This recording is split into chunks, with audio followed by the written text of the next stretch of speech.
This is the Reluctant Leader podcast, created because, through no fault of your own, you've become one.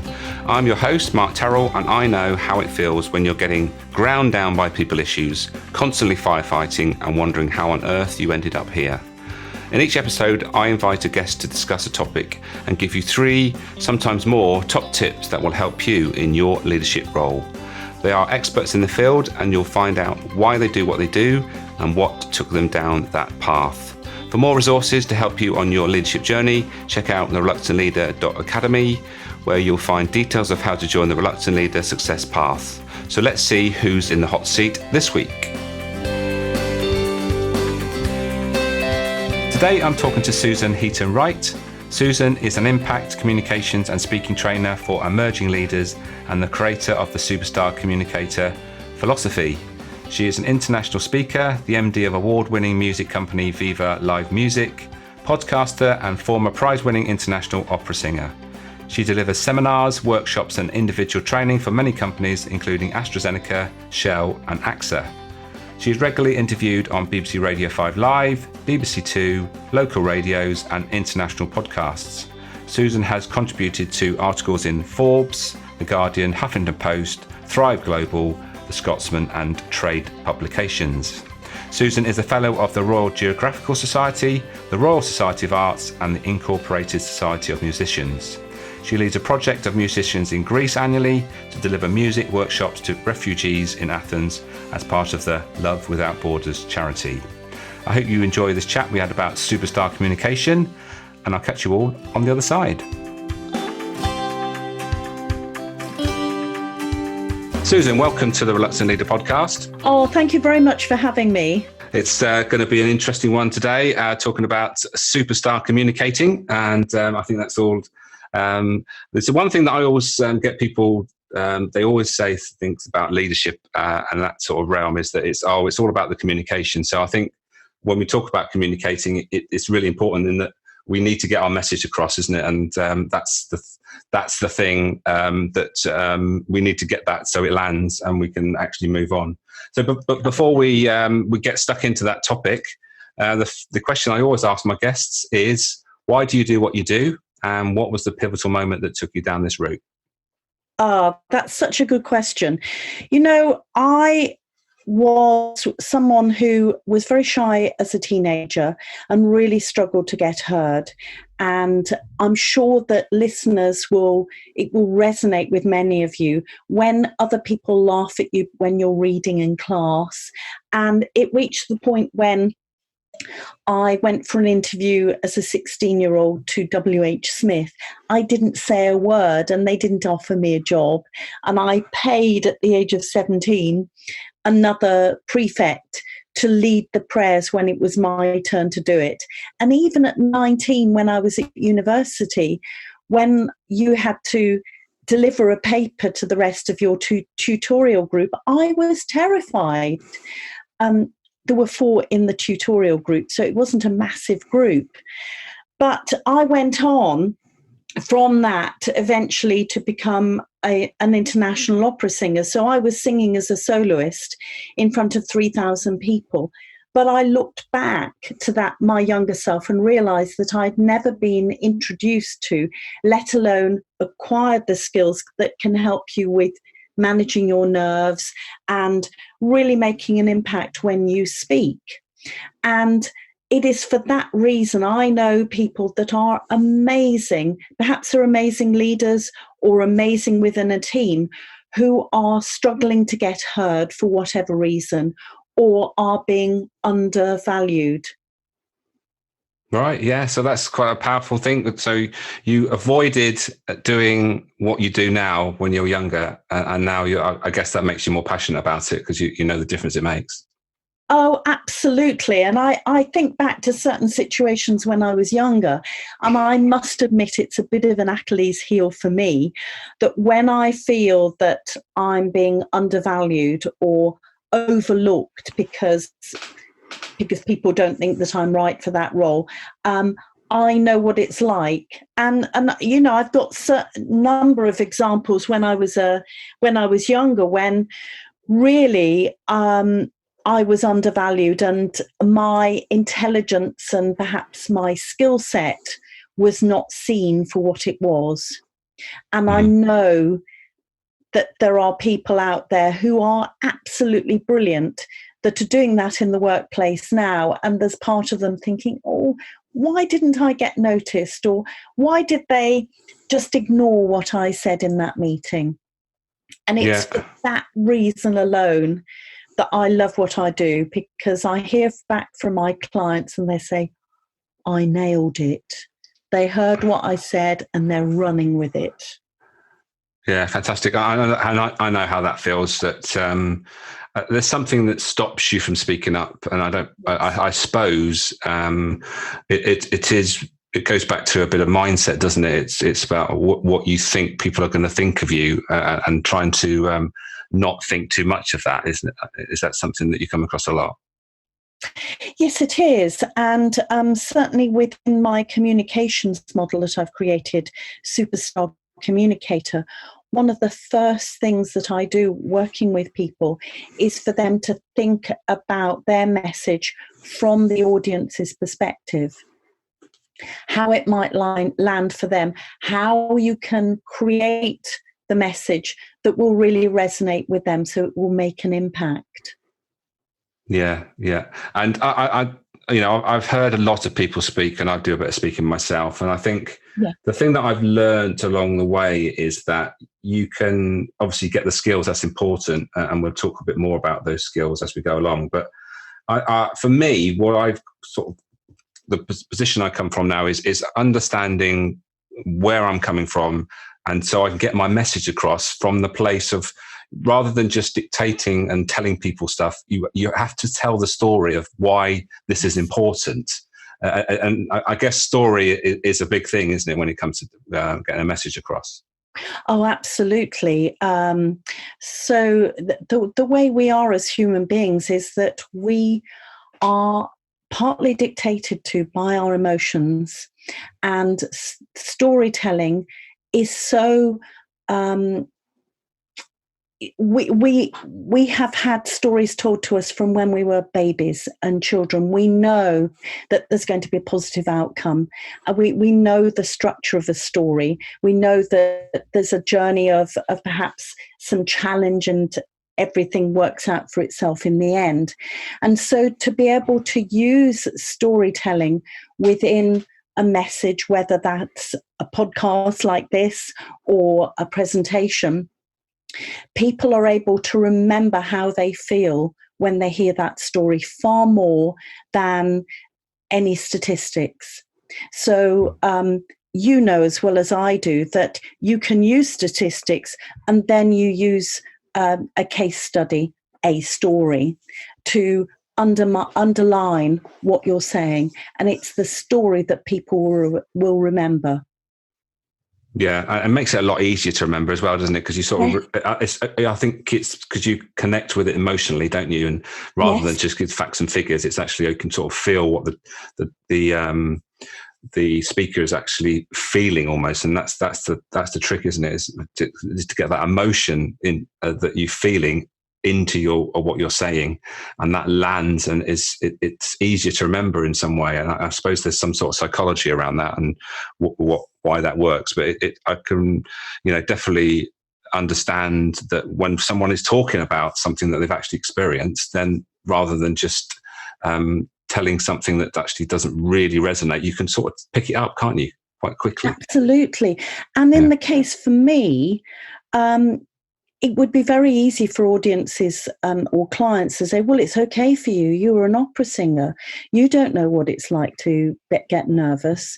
But when I tell them my personal journey from that shy teenager and the fact I really, really do understand, then that's what's powerful for them, using that as an example.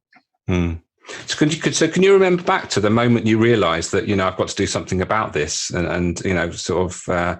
and what that action was, what the first step you took? Well, since we're going down the storytelling route, it's worthwhile if you don't mind me sharing another little story, which was please do. pivotal for me. Unfortunately, I was involved in a very, very serious accident in Kenya, and I was the only survivor, and I was very, very lucky to be found. And I was treated in a little tiny bush hospital where they checked my pulse every 15 minutes for 3 days, and I survived. I mean, but I had a lot of physical injuries, life-changing injuries, and obviously had post-traumatic shock disorder as well. But I came back to United Kingdom to be treated eventually when I was well enough to be moved. And after about a year, a friend of mine said, "Why don't you come along to this choir? But you'll have to audition." And I'd always sung in choirs. I could sing any line. I was one of those at school. And I just started singing, and the conductor, who's now a very famous international conductor, said, Stop. You need to get your voice trained. This is a remarkable voice." And so I was quite surprised, but I went and had singing lessons, which was a great therapy for me as well. And I had to push myself really hard to get myself into the limelight. And I did go to music college. I got scholarships, and I studied in United Kingdom and in Italy, where I got an Italian scholarship. But I was forced into facing this, but also I was given those skills and ways to manage your nerves and manage how you perform. So I was actually, although it was quite stressful and very competitive, all of a sudden I had the opportunity to catch up with my peers who had probably been singing as a soloist from when they were 9 years old. Right. So that conductor, or whoever it was that spotted your voice and gave you that advice, is obviously that was a pivotal meeting. That person, obviously, from doing that, obviously set you down a path of becoming the opera singer that you became, which is you look back on these moments, don't you, and you think, wow, if that guy had never said anything, then I might not have ever taken this path. Absolutely. And not only that, but the music was very, very healing for me at a time when, life was not easy at all. But I actually wrote to him, care of his agent, and I had a letter back saying, "Do you know, I do vaguely remember because you came in on sticks." And so I know. And he said, "Yeah, your voice really, really hit me. And I'm so glad you took up my advice." Yeah, I never contacted him, and maybe if I'd been in a different place, I would have contacted him earlier to see if there was any advice or anything, But I didn't use the contact. Did it on my own, and yeah. Wow, that's a powerful story. But it just shows, doesn't it, that we all need someone to actually give us a bit of a send us in a direction if they see something is to just say something. If you see someone that has got some talent, give them some advice so they can actually take some steps to make the most of it. I agree with you. I believe that we all have an inner maestro in us. If we refer to him as Il Maestro, because we do see things in other people. I suppose our ego gets in the way sometimes if we think, but I'm good at this. But actually, you do have a duty to other people as other human beings to say, do you know what? That's great. You do that more because that's where you should be. Well, I think there's nothing better than actually, seeing something in someone and and bringing it out in them. Back in my retail days, we used to have a lot of 16-year-olds that used to come, and it was their first job, and they've never really dealt with anything in the public arena. And, and from the time they joined us and the time they leave, which was generally 18 when they either got a job or went on to university, one of the big joys of that is actually seeing them how they just get that confidence that they need, which will stand them in good stead. So that I think that's a really important message for anybody that's out there. They see anybody that's you think, well, that person's got more than they're actually showing, and just give them a bit of a quiet word in the right idea and send them on their way. I think it's an important thing to do. But anyway, we sidetracked a bit from the subject. So you got in, and don't apologise, that was my questioning. So you got into singing, but now you're into helping people communicate in various ways. And tell us about those different ways that you help people with that communicating. Well, very much because of my background, being a stage animal, ironically now, very much I see that I'm empowering people to create impactful performances. So with the content that they have, with their body language, the way they perform, and also their voices. So if I were to use an example of somebody that perhaps is in a meeting and wants to make sure that they're noticed, but not one of those shouty people, because we always have shouty people in meetings, but someone that has really got something considered to say, but to make sure that they are able to share a message, that it lands really well with the audience, but that their body language and vocally, they are impactful so that people notice them. Right. So let's pick that apart a bit. So let's talk about the voice. I've written down a few words to prompt and remind me, but obviously people got different accents, and that's worth sort of mentioning how that impacts. But when we talk about our voice, what can we do that really will help us let the message land a bit better than maybe it's previously landed? Okay. One thing that I always say, whether you have an accent or not, whether your voice is very quiet or too loud or husky or whatever, we need to make it as easy as possible for other people to listen to us. So if we've got a very, very strong accent, or if we speak very quietly, or it's, dare I say it, a voice that the sound of the voice isn't very pleasant, or you're speaking too fast, other people are going to switch off. Mm. So as with everything, make it as easy as possible for the other person. If you speak very, very fast and you're aware of it, try and slow down, consciously try to slow down. If you've got a really, really strong accent, and by the way, we all have an accent. It's not just people from Surrey that don't have an accent. You do actually have an accent, love. Right. Okay. One of my neighbours around the corner, he's from Glasgow, and he does a lot of training within the health and safety area. He knows if he goes up to Glasgow, he can speak with a strong Glaswegian accent. Fantastic. But he knows that if he's training down here, and I live in Hertfordshire, he has to modify things a little bit. He speaks slightly slower. He doesn't use local slang, and he is very, very clear with his diction to make sure that everybody in the room really understands him. Mm.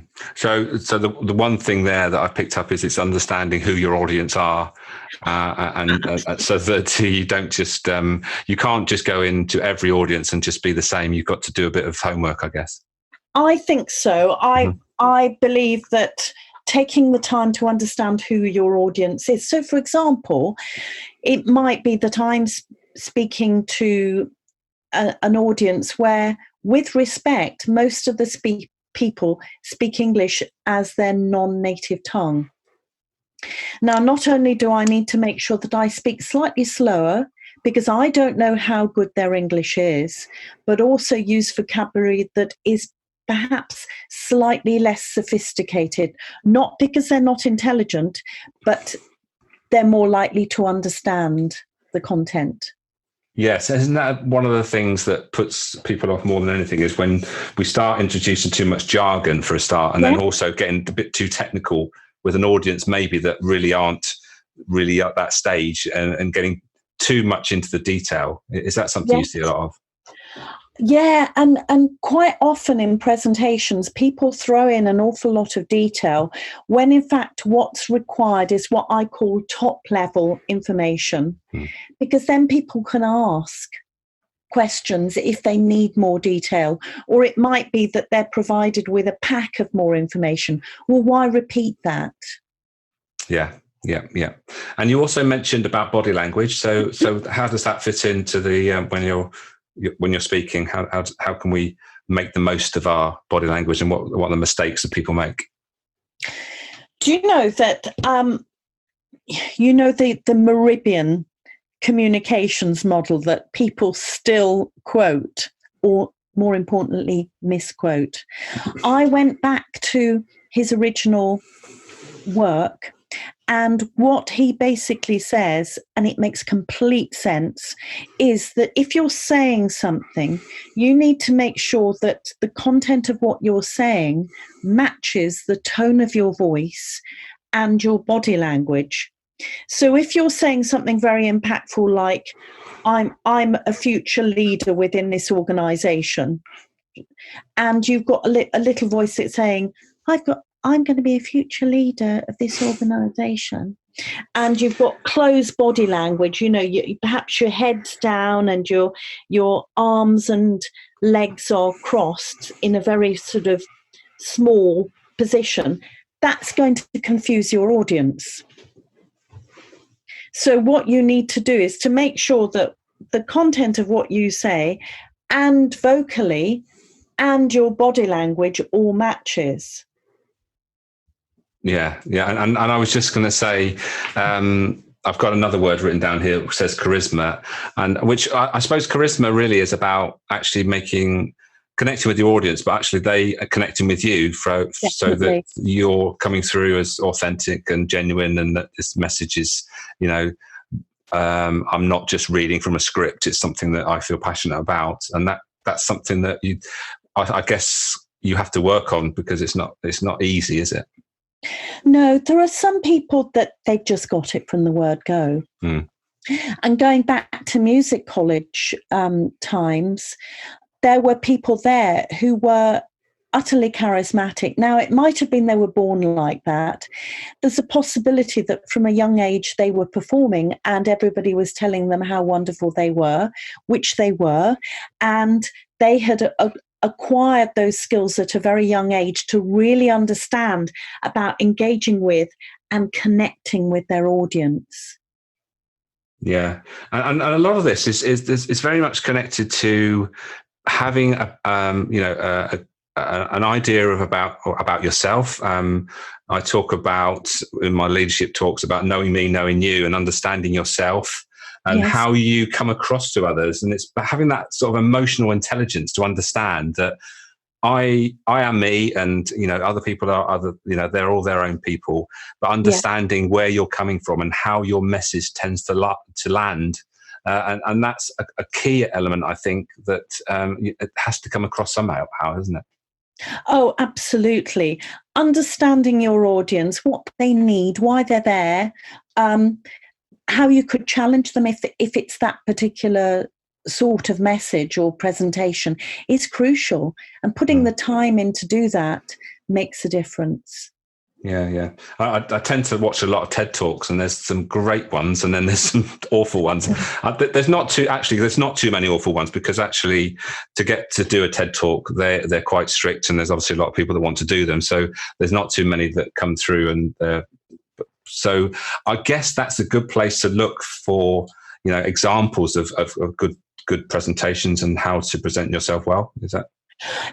That's an interesting one, because obviously they're quite short. Yes. And those people that are speaking will have been trained up. Mm. They have training beforehand and they have rehearsals on that stage. Now, you know as well as I do from speaking that you don't always have that luxury of having some rehearsals, technical rehearsals and things like that before you give your talk. Yes, absolutely. Yeah, get that. But having said that, they TEDx, each individual one, they employ very, very good training for their speakers. Now, their speakers, with respect, there are some that might not have spoken before, but they are trained up to do that 10 minutes so well that they can do that. Yeah. So as we're on the subject of training, I know obviously that's part of what you do, but Yes. Is there any other sort of places where people can learn to be better speakers? With respect of getting some experience, just go out there. I work closely with a charity in Hertfordshire, and alongside them, we have worked on what's called an ambassador program. So individuals volunteer, and they might do a 5-minute presentation on behalf of the charity, or go and collect a check, or things like that. And I've provided them with some training.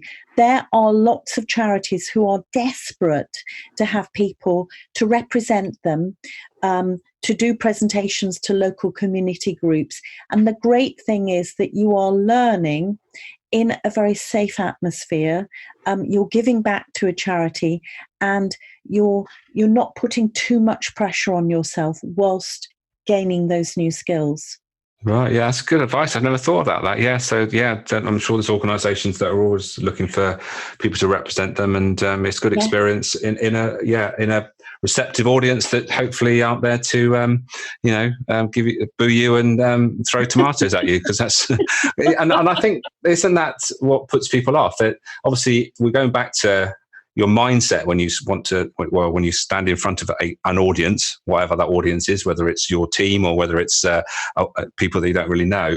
It's actually getting that place where you have got something in your head that you are in a positive mindset, and that you're not thinking that for some reason these people are not going to want to listen, or they are, they are there to see you fail, because people aren't like that.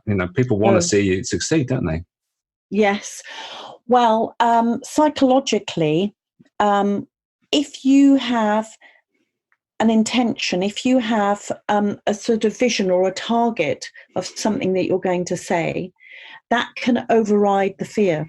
So if I have a target that I must say this thing, I must share this with the group, and you're focused on that, then you're going to neutralize all of those negative little voices that are going on. Oh gosh, they're all going to laugh at me. I'm going to get sacked. I'm going to be demoted from this job because of saying this. Yeah, so it really is just getting that right place. Yeah, Sadly, the time is running out. It goes so fast, these 30 minutes. But what we tend to do, I always ask my guests, is to leave us with 3 top tips around the topic. So, what would your top tips be around someone that is maybe just starting to venture into the speaking arena, communicating with their team? What were those sort of 3 things that we've probably already covered them, but probably we need to revisit them? Well, first of all, I would always consider the audience, why they're there, what they want to get out of the meeting or the presentation. What outcomes do you want for your audience? What do you want them to do? Secondly, I would say take time to prepare, whether that's in a meeting or a presentation. Work out what you're going to say. And finally, make sure that the first thing that you say and the last thing that you say are very powerful. The first thing, that it's a really good hook so that they are engaged with what you're going to say. And the last thing, a call to action, whether it is we will meet next week to discuss this further, or I want to have your information by tomorrow, or something like that. Yeah. So people take action. That's great. Well, thank you, Susan, for your time today. It's been it's been a bit of a whistle-stop tour of the subject, but lots to take on board and great value. So thank you again, and we hope to meet in person one day, because we haven't done that yet. That would be fantastic. Thank you so much for having me.